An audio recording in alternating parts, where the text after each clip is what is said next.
అపహరించి వెళ్ళేటప్పుడు జటాయువు వారిని వెంబడించింది. రావణుడు ఆ జటాయువు నేల కొరిగేలా చేశాడు. ఇంతలో రామలక్ష్మణులు పర్ణశాలలో సీత లేకపోవడంతో ఆమెను వెతుకుతూ సీత సీత అని అరుస్తూ వెళ్ళగా ఒక పొదచాటున ఎవరో మూలుగుతూ ఉన్న శబ్దం వినిపించగా దగ్గరికి వెళ్ళి చూస్తే అది గాయపడిన జటాయువు పక్షి.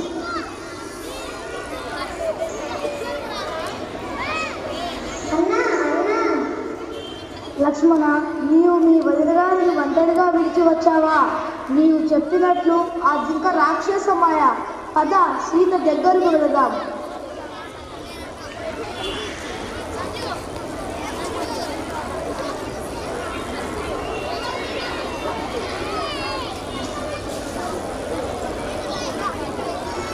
Sita Sita Sita Sita Sita Sita.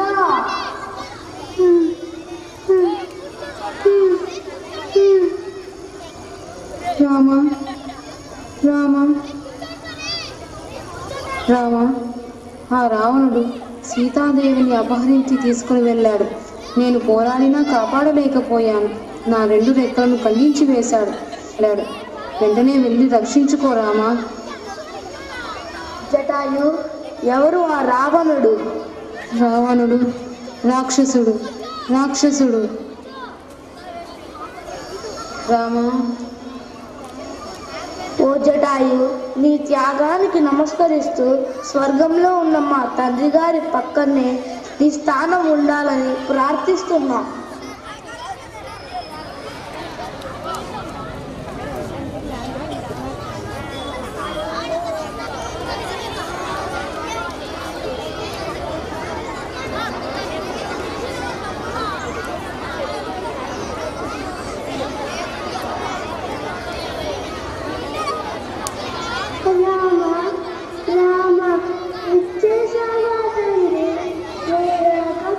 Children, don't make noise. Just listen. ఎదురు చూస్తున్నాను నాయన, ఈనాటికి నాకు తీరము ధన్యమైనది.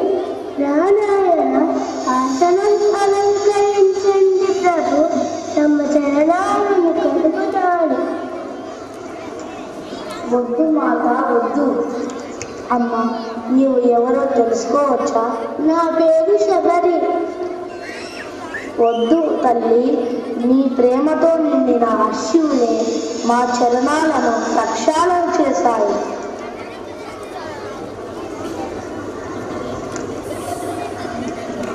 అలసటగా ఉంటానాయన, ఆరగించడానికి పన్ను తీసుకొని వస్తాను.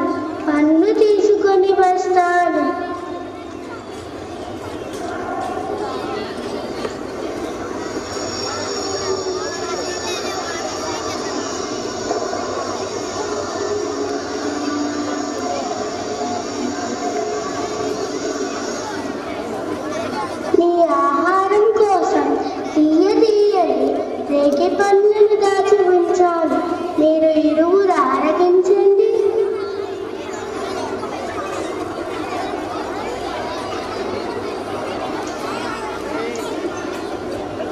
తల్లి తలంపు వచ్చిందా స్వామి? ఊరడిల్లు తండ్రి, ఊరడిల్లు. నీ కంట కన్నీళ్లు నేను చూడలేను. మీ ఇద్దరినీ జంటగా చూడాలని ఎంతో ఆశపడ్డాను. దురదృష్టం అర్థనాది స్వామి నాది. అమ్మా, మామగుణ గారి జాడలేమైనా తెలిసేదా? విన్నాను నాయన.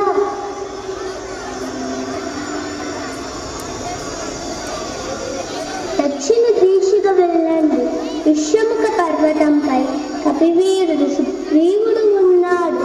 అతనితో సత్యం చేయండి, మీకు శుభం జరుగుతుంది. అమ్మ, దారి తెన్ను తెలియక ఆరాట పడుతున్న మాకు ఒక దారి చూపి స్వస్థత చేకూర్చావు. ఇలాగే అందరికీ సుఖ సంతోషాలు ప్రసాదించే చల్లని తల్లివై, నదీమ తల్లివై